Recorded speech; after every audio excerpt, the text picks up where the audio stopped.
संगीत में श्रीमद् भागवत कथा कार्यक्रम दिनांक 22 दिसंबर 2024 दिन रविवार। श्री गणेश पूजन कलश यात्रा श्रीमद् भागवत कथा प्रारंभ। आज भोपाल में मध्य प्रदेश के परिवहन विभाग के पूर्व भ्रष्ट आरक्षक सौरभ शर्मा और उनके सहयोगियों पर हुई छापामार कार्यवाही पर पूर्व मुख्यमंत्री दिग्विजय सिंह जी की पत्रकार वार्ता। आदरणीय साथियों, 10 मिनट विलंब से आया उसके लिए क्षमा प्रार्थी हूँ। मध्य प्रदेश के इतिहास में इतना बड़ा भ्रष्टाचार का उदाहरण देखने को नहीं मिलता। जंगल में खड़ी एक कार से जो समाचार पत्रों में आया है वो मैं बता रहा हूं। 52 किलो सोना,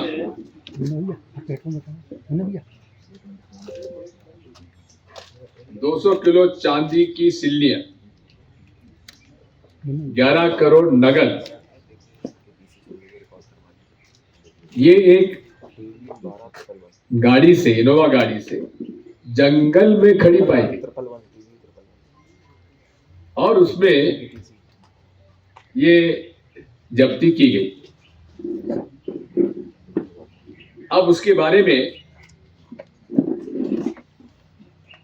जो खबरें छन छन कर आ रही हैं, उसमें अब ये बात के सबूत मिल रहे हैं कि इसमें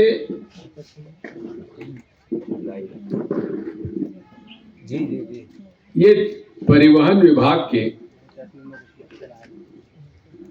अंदर किस प्रकार से चेक पोस्ट की नीलामी हो रही और एक कटर शब्द में आया है, कटर, और कटर वसूली कर रहा था। अब ये सौरभ शर्मा साधारण सिपाही, क्या ये पूरी संपत्ति कटर कांस्टेबल सौरभ शर्मा की है या और किसी की है? ये भी एक जांच का विषय है। मेरे पास जो सूचनाएं आ रही है उसमें यह भी है कि पुलिस प्रशासन ने इसे दबाने का पूरा प्रयास किया। मध्य प्रदेश पुलिस प्रशासन ने इसको दबाने का पूरा प्रयास किया।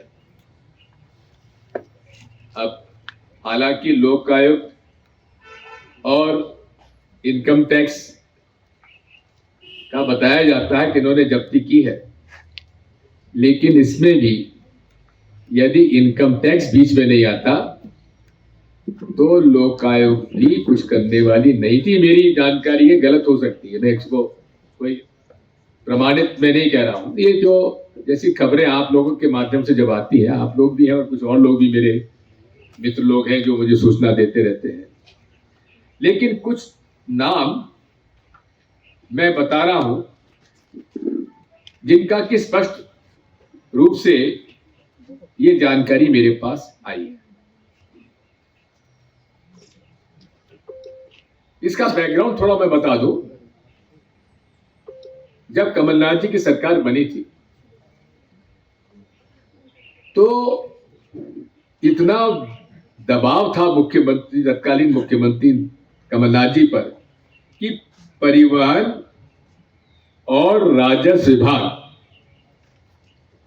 श्री गोविंद सिंह राजपूत को दिया जाए। अब क्यों था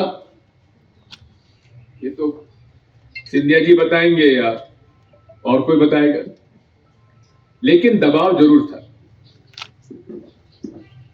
और चूंकि इसमें बड़ा भ्रष्टाचार का एक माहौल रहता है, इसलिए कमलनाथ जी ने एक बोर्ड गठित कर दिया कि बोर्ड ही फैसला करेगा कौन कहां की पोस्टिंग होगी। लेकिन जैसे ही सरकार गिर के और शिवराज सिंह जी मुख्यमंत्री फिर से बने तो मेरी जो जानकारी है, सिंधिया जी ने दबाव डालकर बोर्ड भंग करवा दिया और पूरा अधिकार परिवहन मंत्री जी तत्कालीन गोविंद सिंह राजपूत जी को सौंप दिया। और उसके बाद एक नई प्रक्रिया शुरू हो गई। पहले तो पोस्टिंग जो होती थी वो डिपार्टमेंट से और मंत्रालय से होती थी, लेकिन अब ठेका प्रणाली शुरू हो गई।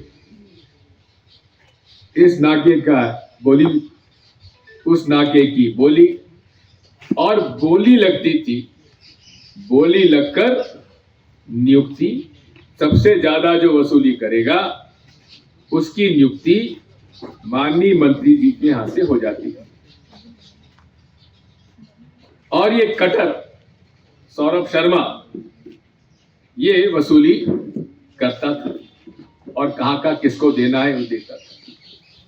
बात यह है, इसमें जो नाम मेरे सामने आए वो मैं आपको बताना चाहता हूं।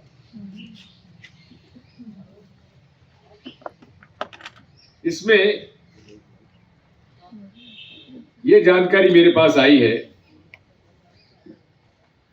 सौरभ शर्मा के साथ संजय श्रीवास्तव, आरटीआई वीरेश तुमराम, पूर्व आरटीआई दशरथ सिंह पटेल, ये 4 लोग थे जो वसूली करते।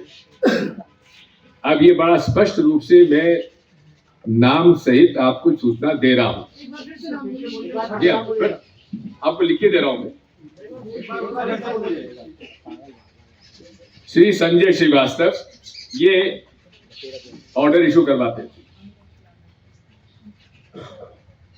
और दूसरे थे आरटीआई वीरेश तुमराम, एक पूर्व आरटीआई दशरथ सिंह पटेल।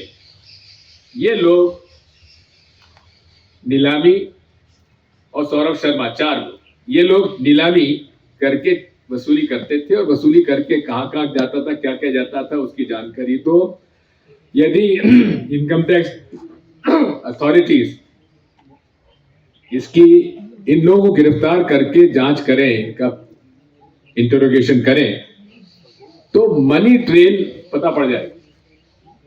और मनी ट्रेल पता पड़ते ही prevention of money laundering act PMLA में गिरफ्तारी होना चाहिए।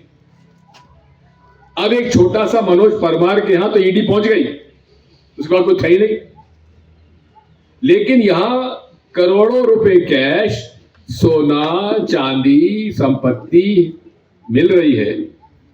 इस पर क्या इन्फोर्समेंट डायरेक्टरेट इसको संज्ञान में नहीं लेगा? मेरी मांग यही है कि माननीय प्रधानमंत्री जी से, कि आपने कहा था ना खाऊंगा ना खाने दूं। अब आपके 10 साल के कार्यकाल में एकाध किसी नेता को या अधिकारी को भ्रष्टाचार में कोई सजा आपने दिलवाई हो तो बता दीजिए।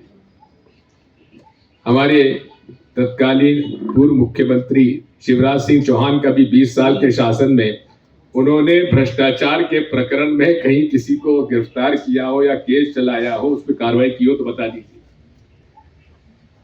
खूब खाओ, खूब खिलाओ और पकड़े जाओ तो हम बैठे तो हैं।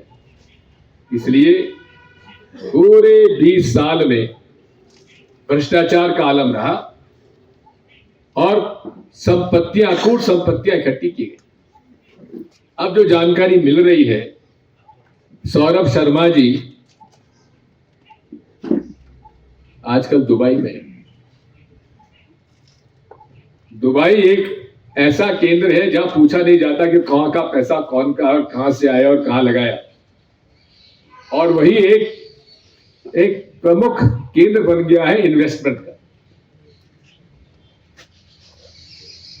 मेरी ये मांग है माननीय प्रधानमंत्री जी से कि ये प्रकरण तत्काल इन्फोर्समेंट डायरेक्टरेट और आईटी को सौंपा जाए, लोक आयोग से भी इससे निकाल लिया जाए और case register prevention of money laundering act में करना चाहिए और इनकी पूरी संपत्ति की जांच होना चाहिए और इंटरोगेशन में पता लगाना चाहिए कि पैसा किसका है, कहां से आया, कहां गया, ये सारी जांच होना चाहिए। लेकिन इस सारी जांच में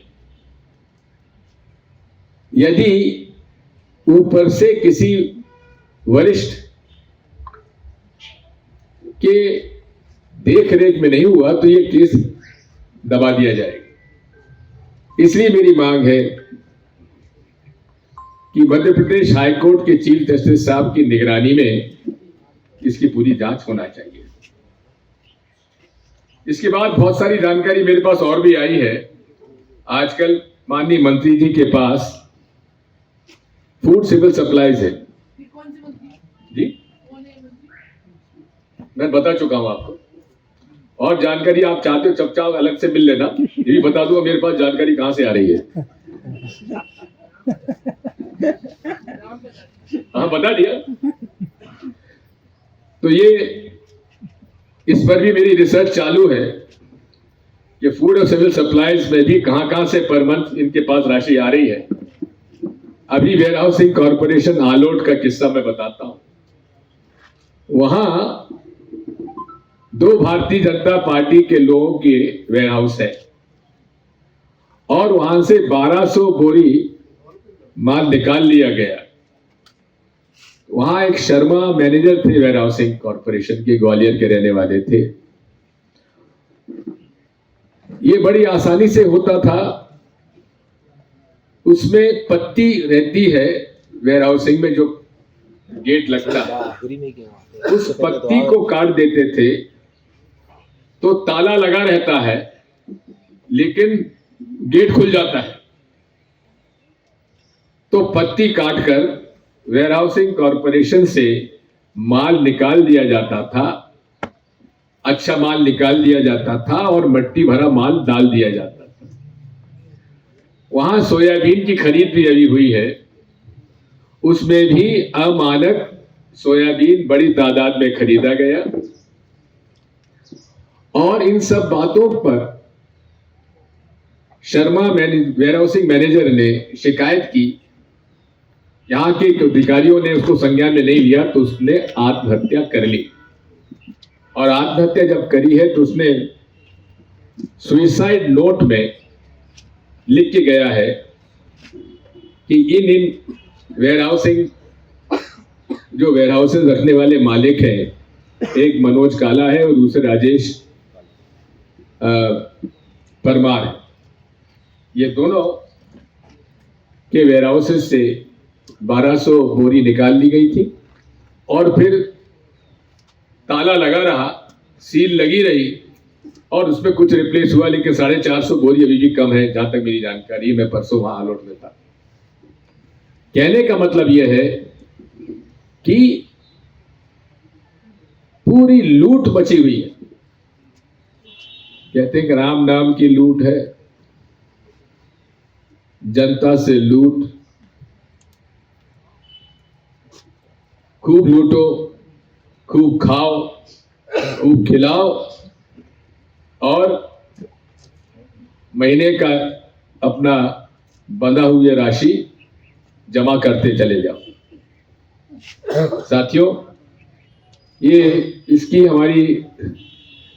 मेरे खुद के जो सोर्सेज हैं उनके आधार पे मैंने पत्र प्रधानमंत्री जी को भेजा हो और जो भी मेरे सोर्सेज हैं उनको मैं संपर्क में रहता हूं और इसकी मेरी जहां बहुत ज्यादा ऐसे प्रकरण सामने आते हैं उनकी खोजबीन करके रिसर्च करने के बाद ही मैंने आज ये प्रेस कॉन्फ्रेंस बुलाई है। इसका दूसरा अध्याय भी है, इनका रेवेन्यू मिनिस्टर जब थे तब का, उसकी भी जानकारी मेरे पास कुछ आ गई है, वो मैं एपिसोड 2 में आपके सामने प्रस्तुत करूंगा। धन्यवाद।